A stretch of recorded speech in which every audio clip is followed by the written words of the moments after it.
Tervehdys! Se olisi helmikuun 2. päivä vissiin.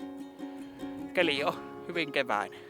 Päätin lähteä päiväretkelle ja ajattelin, että kuvataan nyt välillä YouTube-kanavallekin jotakin sisältöä. Tässä nyt on aika passiivista ollut, en ole pelikille joutanut. Ja retkellä en ole hirveästi käynyt, enkä ole jaksanut kuvaillakaan kevyttä. Lumikenkillä Paasivuori. Päijänne näkyy tuolla selän takana. Ja tästä vähän matkaa katsella semmonen hyvä paikka, mihin vähän tamppailla tasasta ja keittimellä makkarat käristää siinä. Ei mitään, lähdetäänpä liikkeelle.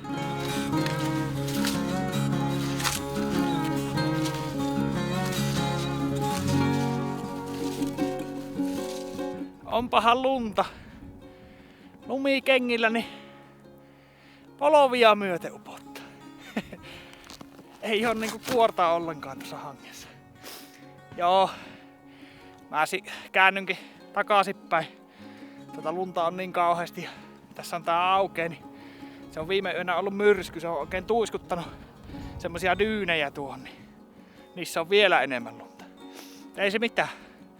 Vähän eri plääni vaan ja makkarat paistaa.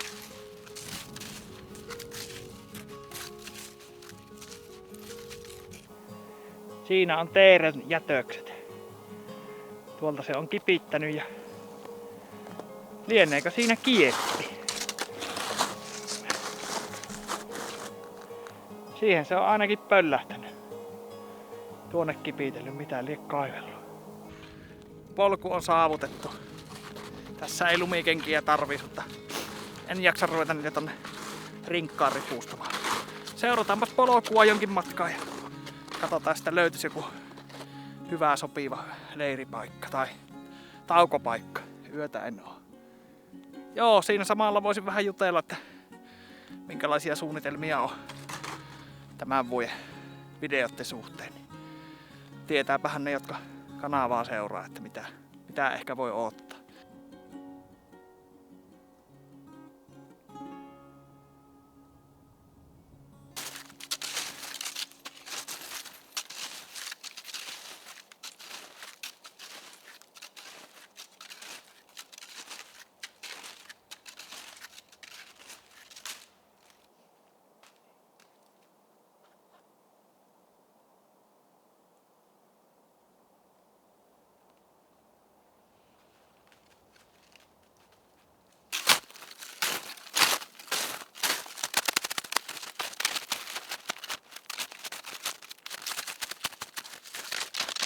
Tässä on nyt tampattuna hyvä paikka vähän paistaa makkaraa.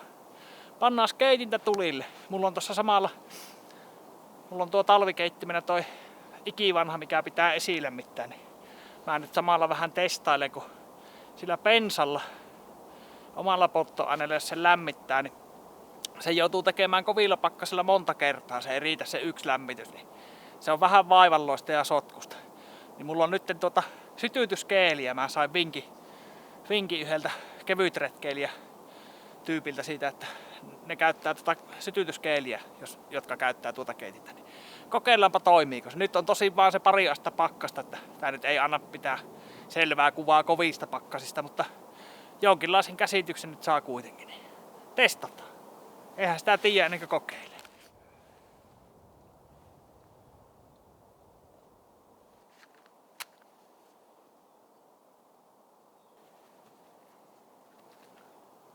Esilämmitys on käynnissä. Katsotaan lähteekö.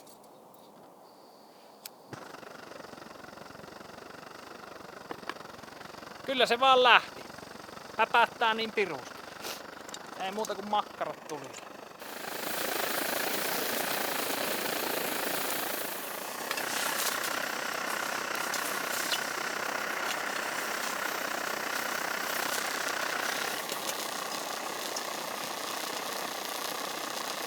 Hyvä keli on kyllä, ai että.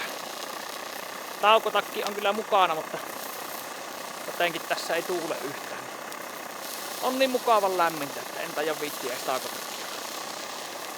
Joo, kyllä on tosiaan kevään tuntu on jo ilmassa. Kohta sitä kevyemmillä varusteilla. Tää talvi on vähän semmoista aina, kun pitäis makuupussit olla hirveet ja laukovaatteet hirveet ja lunta on hirveesti, se on ikävää tuo kulkeminen. Kyllähän se sitten kun kantohanget tulee, niin sitten se on ilo lumikengillä tai liikulumikengillä. Se on vaivatonta menoa. No niin, makkarat on syöty. Hyvää oli. Teetä seuraavaksi. Joo, voisin vähän mainita, että mitä tämä vuosi, mitä ajatuksia on ja mitä meinasin touhuta näin niin kuin YouTuben suhteen. Haaveena on ollut pitkään ja oli tarkoitus tänä kesänä, että mä hommaan kajaakin. Pystyn tekemään Päijänteellä pitempiä reissuja. Mullahan Terhi on soutuvene siinä, mutta se on onnettoman huono soutaa semmonen.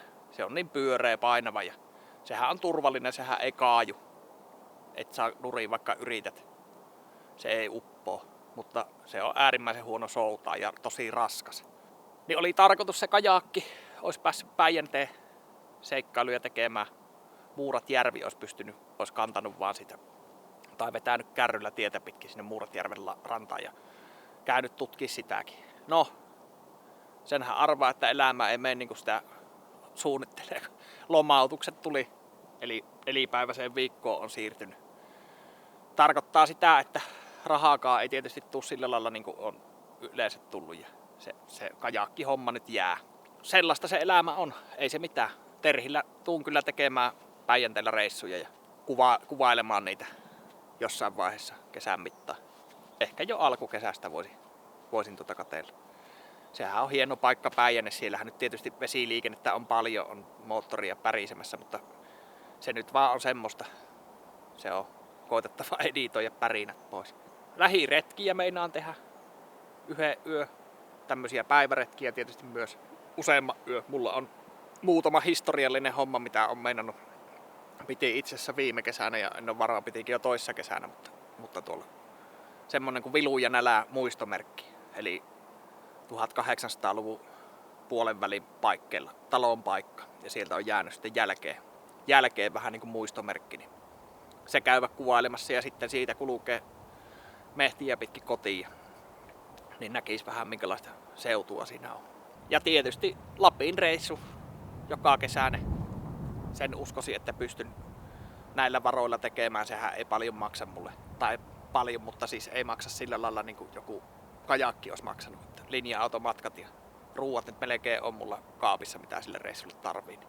Viskipullon siihen rinkkaan ostaa ja linja-autoreissu. Ja sitten jos kiilopäällä haluaa yöpyä, niin yöpyy vaikka hostellissa. Se on joku 30 ehkä, niin siihen saattaa rahulut riittää. Mutta se on semmonen mitä tässä nyt on ootellut ja vähän suunnitellut ja henkisesti valmistautunut.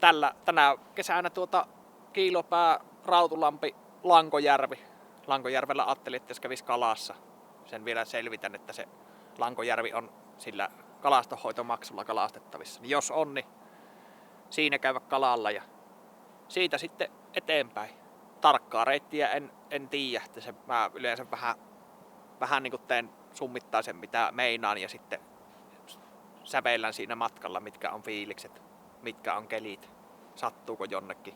Niin Lankojärvi nyt ainakin ja katsotaan siitä Porttikoski, mihinkä siitä sitten kulki. Ja talven mittaan varmaan jotain pilkkireissua teen. Yöretkistä en tiedä. Mä harkitsin jo, että olisinko tänään lähtenyt yöksi, mutta oli ihan hyvä, että en lähtenyt. Mä olisin ollut yötä siellä, mihin olin menossa, mutta sitä lunta oli tosiaan polovia myöten. Jos olisi ollut yökamppeet siinä matkassa, niin se rinkka olisi ollut jonkin verran painavampi. No, kyllähän sitä aina perille pääsee, mutta kun tätä nyt ilokseen tekee, niin sitä ei semmosia... Se rupeaa vähän niin kuin syömään miestä, kun sitä munia myöten tuolla hangessa tarpoo. Mutta saattaa olla saaressa, jos viikonlopun reissun tekisi jokin saareen, ottaisi pilikkivehkeet ja kuvailisi siinä. Katsotaan. Se on vaan tuo kamera on vähän semmonen, että kyllähän sitä tuolla yöpyy, mutta tuo kamera kun on niin kylmä ja akut on koko ajan loppu ja ne on jäässä ja sitten jos se aloittaa sen kuvaamisen ja sitten akut jäätyy ja siitä ei tulekaan mitään, niin se on niinku semmoinen, mikä itseä harmittaa. Että jos jotain tekee, niin sitten tekisi mielellään loppuun asti aina. Mutta siinä on suunnitelmat pääpiirteittäin. Että lähiretkiä, niin kuin nyt mun kanavalla yleensä on ollutkin nuo videot pääasiassa läheltä. Tietysti siskonpoikien kanssa ollaan puhuttu semmoista melontareitistä kuin vanha Vitonen. siskon pojilla on, toisella on kajakki ja toisella on kanootti, niin se olisi mahdollista ehkä toteuttaa sekin. Se on tuosta niinku Petäjävesiin Jämsä joku 70-80 kilsaa. Niin se voisi olla kasa hieno reitti ja kahtoo, jos sen kuvaisi, jos sen pystyy toteuttamaan. Mut semmoista. Ei mitään. Varmaan ihan retken täyteinen vuosi tulossa. Ja niistä varmaan niitä videoitakin saa ehkä tehtyä. Kanavahan on tosi hyvin. Itse olen ollut tosi tyytyväinen tuohon, miten on kasvanut, että kun siellä onko siellä joku 800 tilaajaa. Se on kyllä 100 tilaajaa mulla oli silloin, kun aloitin, niin vähän niin kuin tavoitteena. Niin se on mahtava homma, että se on 8-kertaisesti jo ylittynyt. Mutta joo, ei mitään. Minä tässä teet liipasen ja tästä ei kovin pitkä matka polulle. Mä melkein ilman lumikenkiä menen loppumatkan. Vaikka vähän upottaa, niin saa tuohon rinkkaan jo ripustettua. Mutta joo, jatketaanhan teepaussin jälkeen matkaa.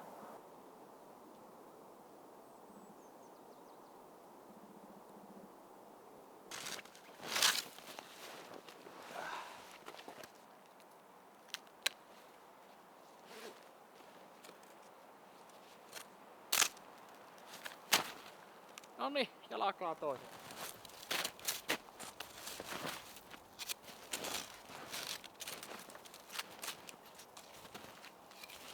Päästiinhän myö polulle. Kyllä siellä vaan lunta on.